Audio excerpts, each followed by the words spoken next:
So, kept you waiting, huh? Hello everybody, my name is Momori10, but you can call me Murillo. Now, I would like to start off this video by saying that, it's been a while, and I'm sorry for not uploading for, the past month. I've been kind of occupied, doing nothing. No, but I kid, of course. In today's video, I'll be talking about a game called Die of Death, an asymmetrical made by Saucify. And how's the game? It's like, this is perfect, I need this. After the stall, don't bring it to me,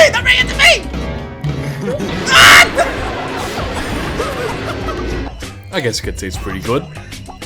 Anyways, this game is divided into two different teams, I guess you could say.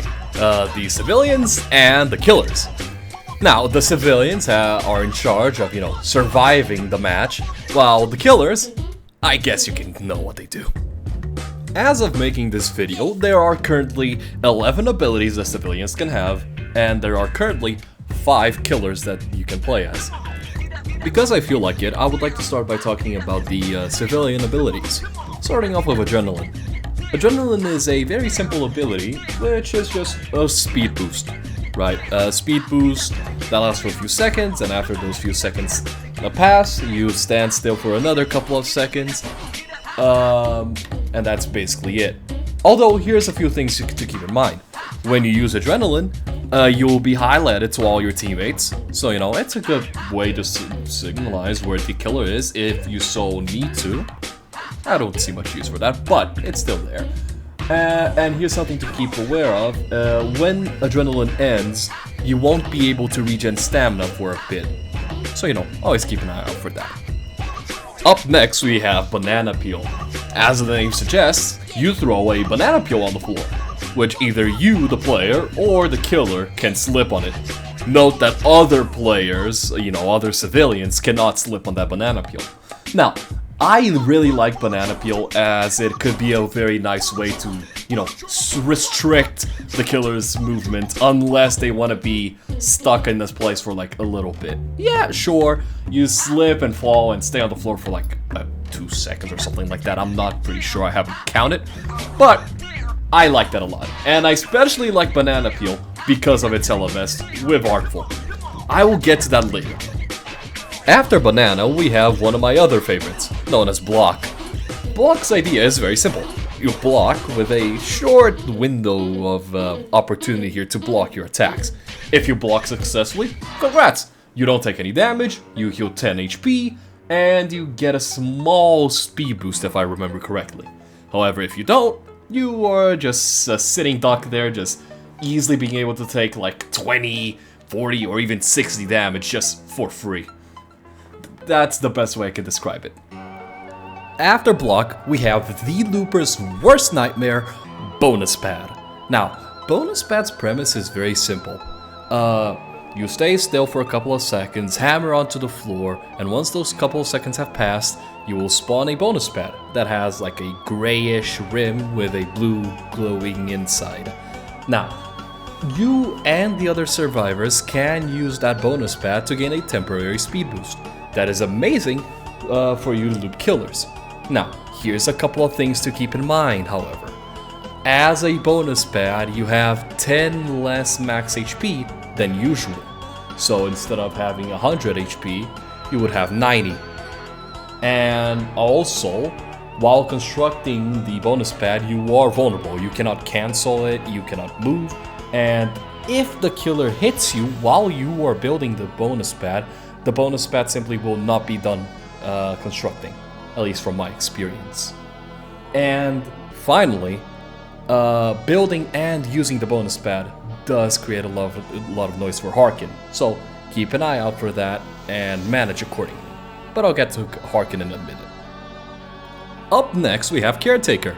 Caretaker is a very simple character to grasp. It is the healer of the entire group. If you have a Caretaker, better hope it's a good one, because if it is, your game is practically won, unless he gets focused really hard. But that's beyond the point. Caretaker's point, whole gameplay shenanigan, is very simple. He gets a bottle and swings it in front of him. Anyone that gets hit by that bottle gets healed. Now, that hitbox is reasonably large and it can heal multiple people at once, so that's always good to know. The healing goes as follows. At first, you will heal 10 instant HP. However, over time, you will also heal another 10 HP. So, it goes to a total of 20 HP. So, keep in mind that 20 HP is also the same damage almost every killer except Killjoy does per M1 damage. So, keep that in mind. After Caretaker, we have Cloak. Cloak's idea is very simple. You are given a cape that, when used, makes a wind-up animation to go either in or out of invisibility. Now, while you are invisible, you can run, but your stamina will not be able to regen. Now, there are a couple other things to keep in mind, however. For example, visual effects, such as the bleeding on your chest when you get hit, or the healing particles for when you get healed by Caretaker, or even Harkin's linking spear. I don't remember the name exactly, I'll leave it on the screen, the actual name. All of those can still give a clear indicator to where you are, and when you are hit, you will be forced out of invisibility. So, keep in mind with all of that, plan your escape accordingly, and good luck. That's basically Cloak. After Cloak, we have an even easier ability to grasp and understand. That is Dash. You're given a bandana, and when you use your ability, you spend the 35 stamina and you dash. There's nothing more to it. That's it. On to the next ability. Alright, after Dash, we have Hot Dog. Hot Dog's ability is pretty simple. You grab a hot dog, eat it for a couple of seconds, and when you do, you heal 15 HP, but you gain another extra 5 max HP in exchange of losing 5 max stamina. Now, if you have any ability that removes stamina and you have Hot Dog, this may not be too good, but it is an emergency heal if Caretaker is not available or simply they are dead. Use that cautiously. I like to use it against Killjoy to take care of its kill bots, but I'll leave that conversation for later, for when I decide to talk about the killers. Be mindful that you can eat enough hot dogs to the point where you just don't have stamina, where you are permanently walking, but that is, in experience, very difficult to achieve. Do it if you want, but there's no point. I don't see a point, at least. On to the next one. Alright, after that, we have Mr. Angry Man Punch Guy, alright? Punch. Visually, it gives you little gloves for your hands, fingerless gloves at that. And when you use your punch, you... I'll give you one guess. I'll give you one fucking guess at what it does, okay? It punches, stunning the killer for a couple of seconds and dealing 25 damage. Now, one thing about Punch is that it has a 40-second cooldown. So keep that in mind when using it, you know, manage accordingly. I say that for every ability, but do keep in mind for your abilities, just like manage, I insist, I plead you, manage your abilities. Let's go to the next one. We're getting close to the end. I'll get to the killers soon. Please, just bear with me. Up next, we have my favorite ability. That is Revolver. Now, Revolver is a high damage stunner unit, which is just simply you shoot your revolver, it's a long range attack, and if it hits the surface, it will explode. Which means you could both stun the killer either by shooting him directly or by the explosion hitting him indirectly. Now, either of these options deal 50 damage to the killer, so with enough revolvers and with enough skill, and by that I mean if the revolver people don't just turn off their brains, you could potentially kill the killers. You know, there is a game mode specialized on that. But I'll get to special game modes in a second. that is not the point right now. There is one downside to Revolver, in my personal opinion, and that is the reloading mechanism. While technically you could say that, oh, Revolver has a smaller recharge time than Punch, yes, that is true, but that you do have to reload in the middle of it, which could make you vulnerable because you are standing still while you reload. While in Punch's case, yeah, you have like a little longer of a recharge time, but once it's recharged, you can immediately punch again. There is no secondary step you have to do before being able to stun again. One other thing I should mention about Revolver is the lack of 10 max stamina. So instead of 100 stamina, you get 90. So keep that in mind, that most killers could just catch up to you by just using their whole stamina bar. Except Artful, but I'll get to Artful in a second. One nice thing about Revolver as well is its LMS with Killjoy, which is the Showdown LMS. I think that's the name at least. Not quite sure now. But I'll get to special LMSs as well later. And finally, last but not least, we have Killjoy's biggest enemy, Taunt. Taunt's idea is very simple. You and your grin and your backwards cap do a little taunt that makes you stand still, has a reasonably large hitbox, and when that hitbox, if that hitbox hits the killer, a few things will happen. For starters, they will get highlighted, and on the killer screen, a couple of PNGs of taunt will appear on the screen to, distract him and blocking his vision partially. Note that PNG does stack if there are more taunts that successfully taunt at the same time. So with enough taunts, you could just block the entire screen. And secondly, when you taunt, you gain an invincibility shield for a couple of seconds. Now, this is the main reason why Taunt is Killjoy's most evil, biggest enemy possible, right? Because you can just use that to destroy all Killjoy's traps and just get over with it, Get some invincibility, just destroy all his traps and take no repercussions. And that's it. That's all the civilians' abilities. Now, there is one thing I haven't talked about, however, and that is that there are two specific combos of abilities that can make the civilian have special varied abilities, and those are Caretaker and Love Shot. Those specifically are when the civilian has Revolver and Caretaker for Love Shot, and Bonus Pad and Caretaker for Care Pad. Now, let's go Love Shot first.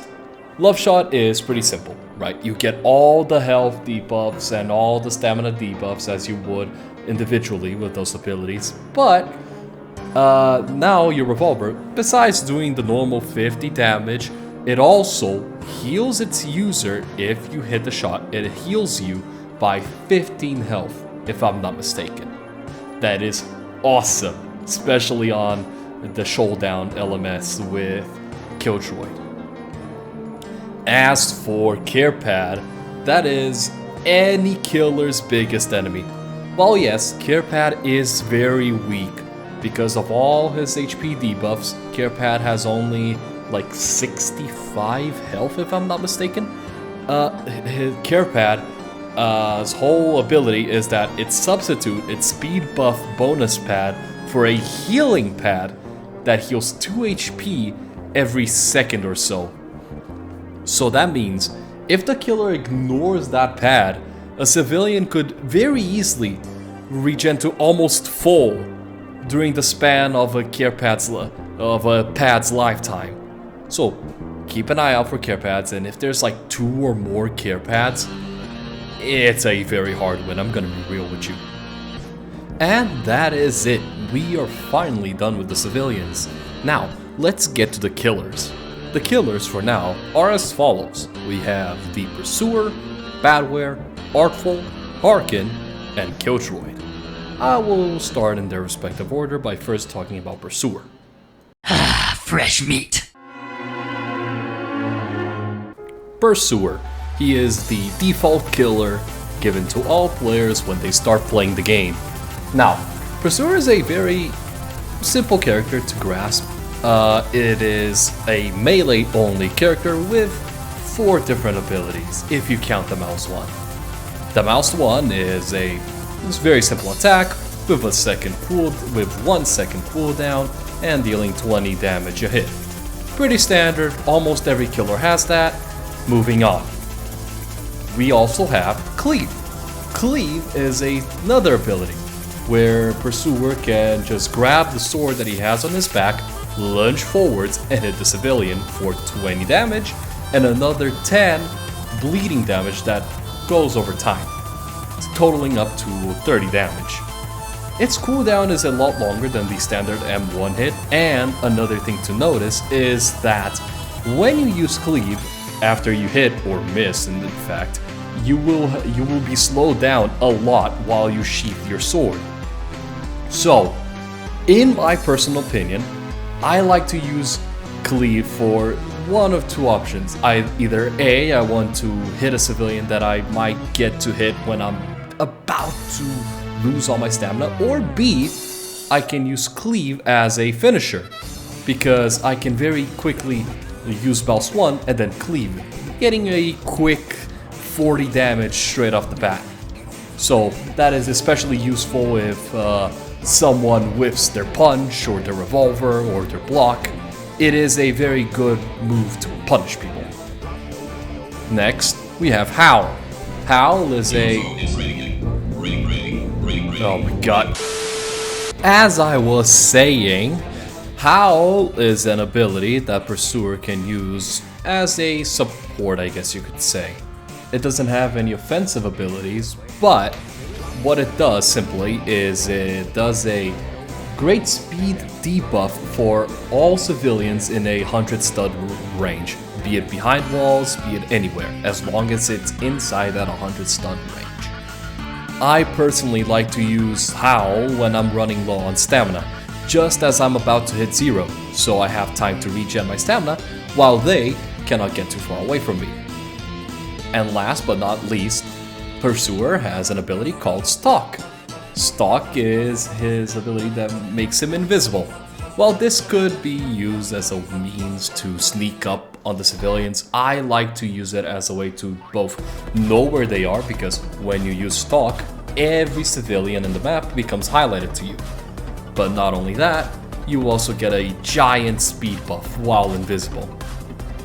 So you can easily try to catch up with people if they are too far away from you. Anyways, let's go on to the next killer. Alright, let's get to Badware. Badware is fucking evil, I'll tell you.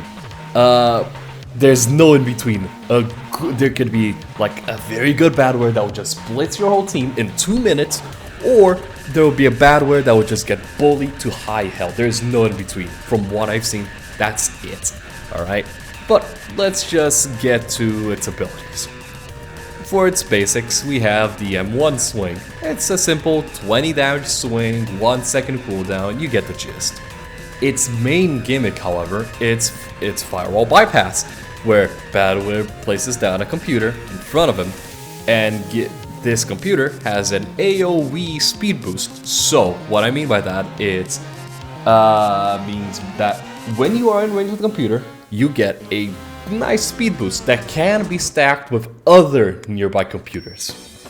Badware can only play 6 computers at a time, so Badware is also incentivized to spread them out evenly if they want to have a good map control.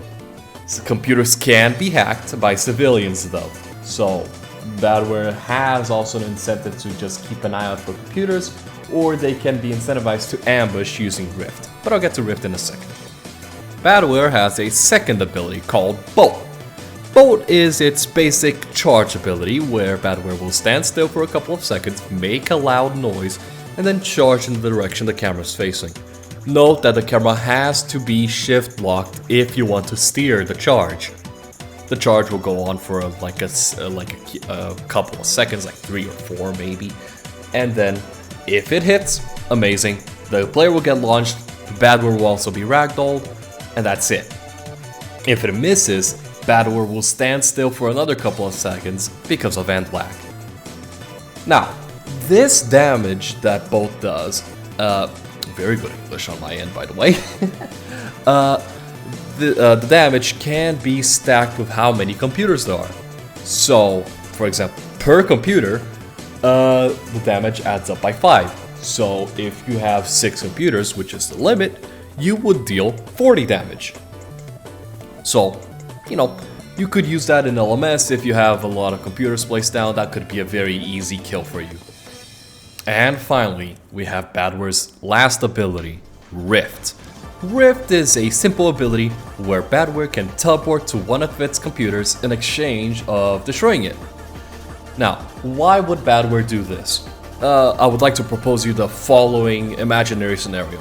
You are on one side of the map, chasing a civilian down, but then, oh no, you hear your computer getting hacked on the other side of the map.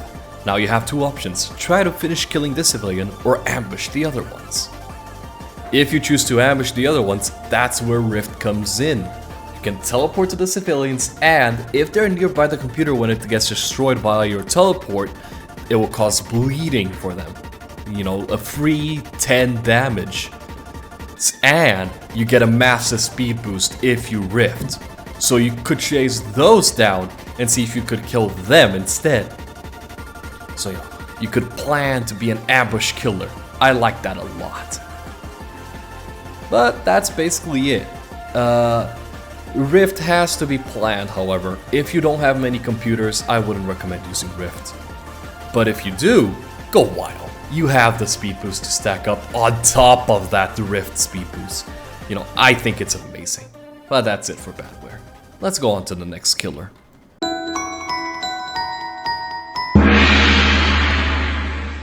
Alright, let's talk about Artful. Artful is by far my most favorite killer in the game.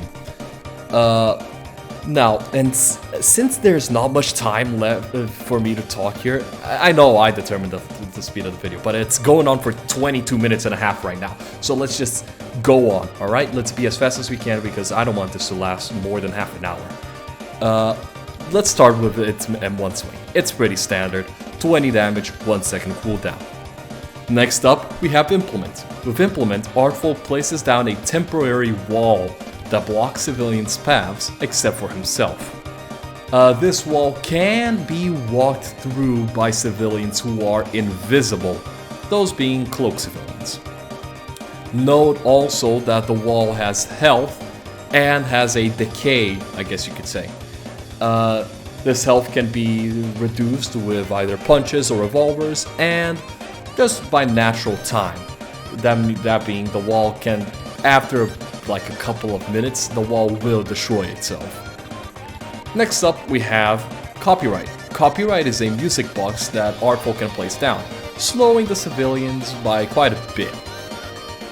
This range is sort of big, so if you use it, so it's mostly used in corridors that are not very good to be placed down walls or corners where the music box is way too inconvenient for it to be destroyed.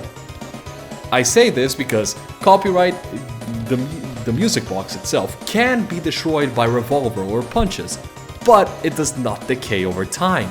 So, that what I'm trying to say here is that the music boxes can last an entire round if unattended, which usually is the case for most lobbies. And lastly, but not least, we have Repurpose. Repurpose is a ability that allows you to, well, as the name suggests, repurpose his other abilities.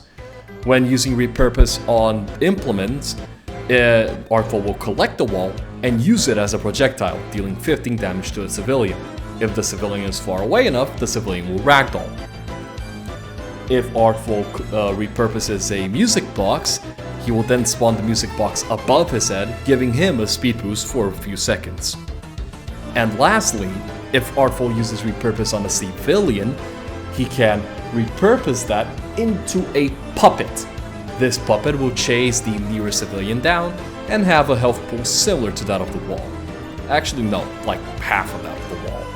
It doesn't last nearly as long and can be killed with only one revolver shot. And with Artful out of the way, let's finally get to our second to last killer. The spreads Artful and Hark. Me and the besties. Alright, let's talk about Harkin.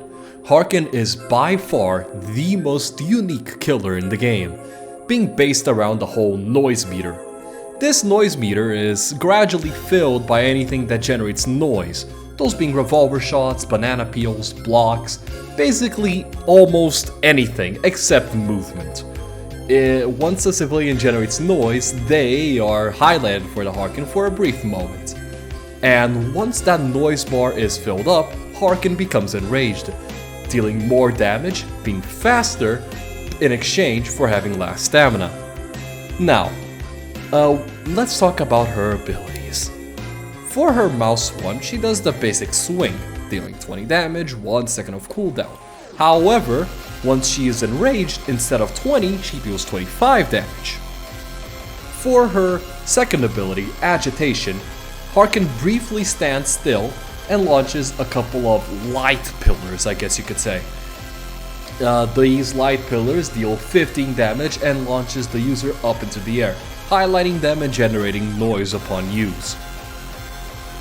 For her third ability, Harkin throws a chain to a nearby civilian. If it hits a civilian, they will be linked to that Harkin. That specific linked civilian will receive more damage for Harkin, as well as healing Harkin for 50 health. Now, why is healing important? This is why. For her fourth ability, Immolate, she stabs herself in the chest, dealing 100 damage to herself in exchange for a large speed boost for a small amount of time, while also generating a bit of noise. Now, with all of these combined, you may ask yourself, Murillo, why is Harkin so good? What's the counterattack for this? And the counterattack is pretty simple. Her health. She only has 400 health. If she misses all of her tangles, she will be weak, she will be exposed. A couple of revolvers is all it takes to kill her. And a good Harkin knows that. So, keep an eye out. Always take advantage of when Harkin is using Agitation to shoot her back. Always avoid her tangles because any attack in this game can go through walls if it's thick enough and if it's long enough. Alright, don't take that out of context, I swear to God. And, good luck. And with that, we go to our final killer.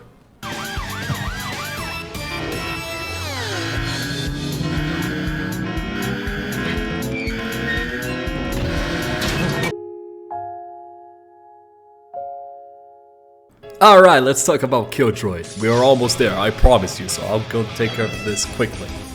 Killjoy is the only second killer that also has a passive ability, this time being Ignorance.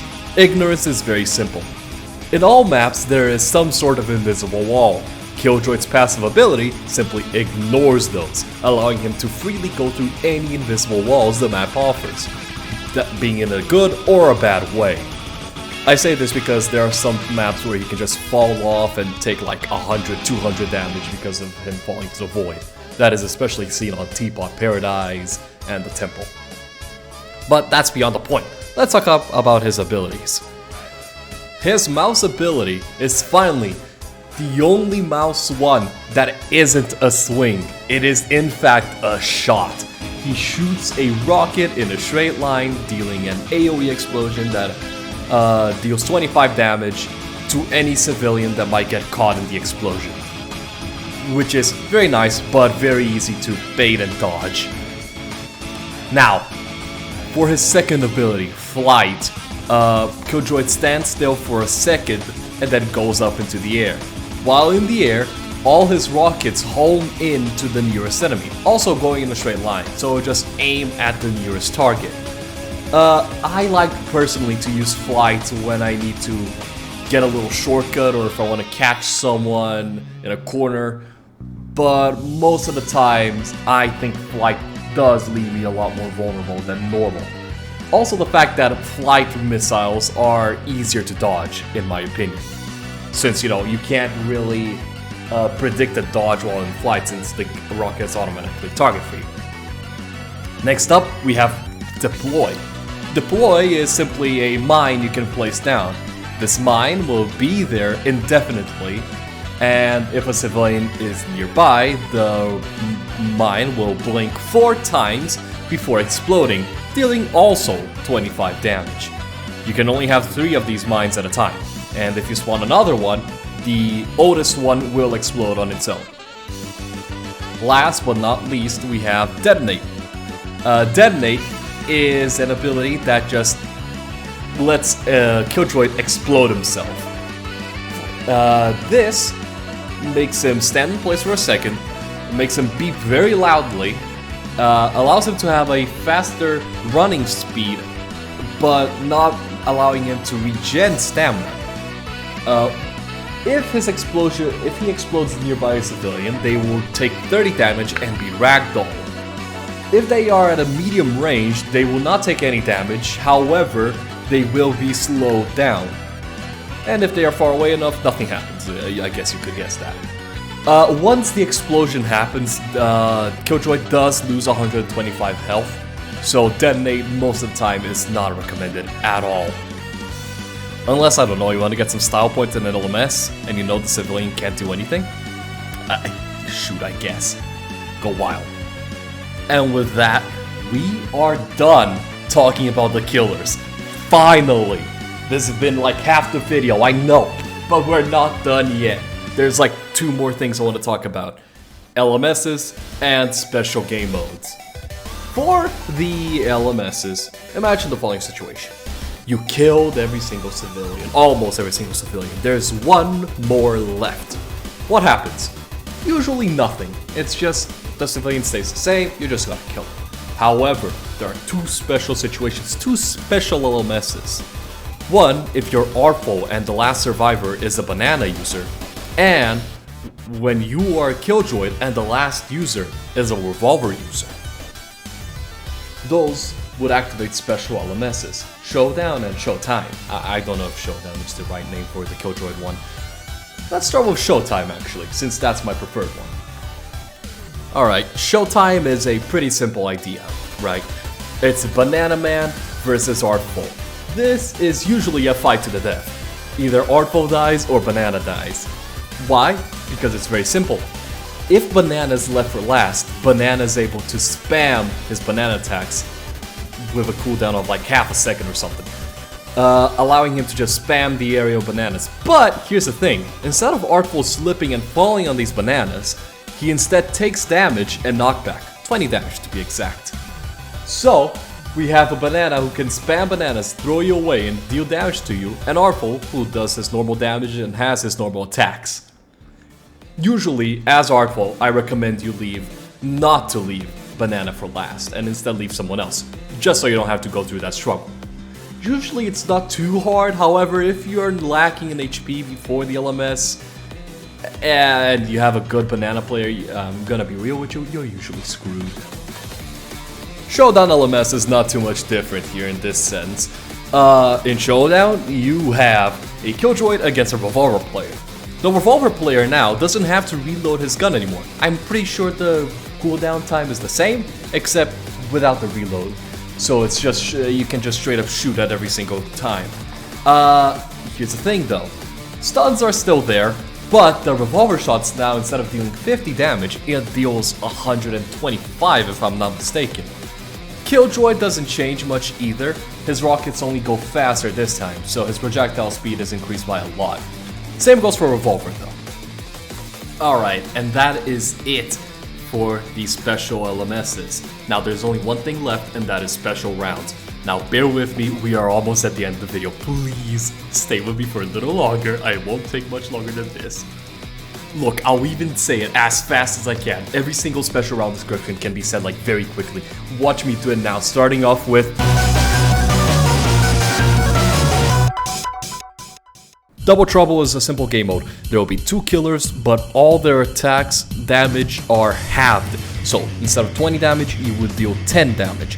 And attacks that have odd numbers, such as Harkin's Raged M1, instead of dealing 25 damage, you will deal 13. It would be originally 12.5 if you do your math, but it always rounds up. Anyways, next up we have... One Bounce is practically an LMS. It's one civilian against every single other player being a killer, of their choice of course. This civilian will have an extra 150 stamina and 40 HP per killer, which will make him quite buffed and quite fast. Now, if you're a civilian, good fucking luck. This game mode is pretty hard since you know it's everyone against you. You'll also be very wary of the abilities you may pick. Caretaker is ass. But that's basically One Bounce. It's an LMS, survive for 1 minute and 15 seconds and you'll be good to go. With that out of the way, next up we have...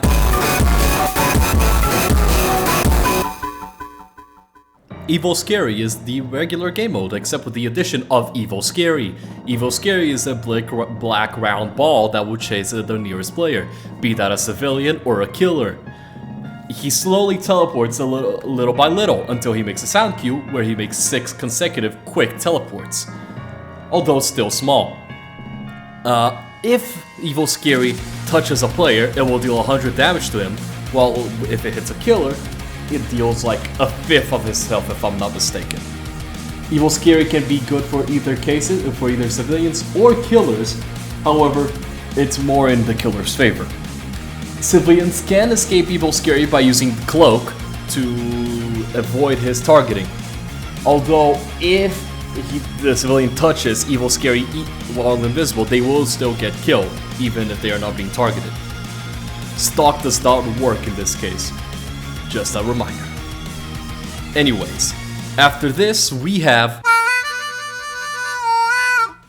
Gunslinger is a pretty regular game mode, except every civilian has punch and gun.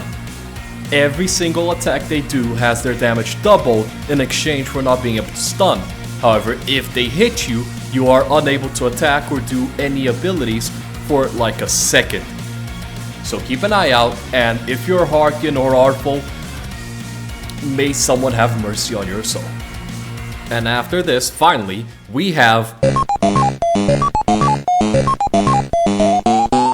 Die Nation is a free-for-all game mode where everyone is the killer, and everyone's health is reduced to 500 no matter what. So in Harkin's case, her 400 health pool is increased to 500. Anyways, during this match, a slow firewall will close in into a certain area of the map, dealing 20 damage a second for those that are outside the zone. That's basically it. Kill each other, the last one alive wins, however if time runs out, no one wins. You get the gist. Alright, and now we're finally done with everything I had to say about the game. Now, my personal opinions on this game are pretty simple. I like it a lot. I know asymmetrical games have a lot of drama in the Roblox scenario. I don't need to name names here. If you're in the know, you are in the know. But I really like Die of Death. Its killers are amazing. Its maps are okay. Like some of them really have a problem of just like being looping, just full of loops.